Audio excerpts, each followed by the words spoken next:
Glória a Deus, povo de Deus.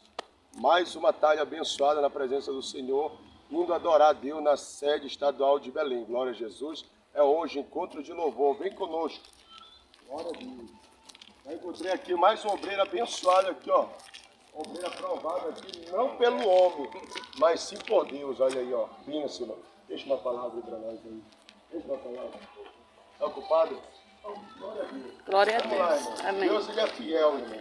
A palavra do Senhor diz no Salmo 23, o Senhor é meu pastor e nada me faltará. Glória a Jesus. Vamos embora. É isso aí.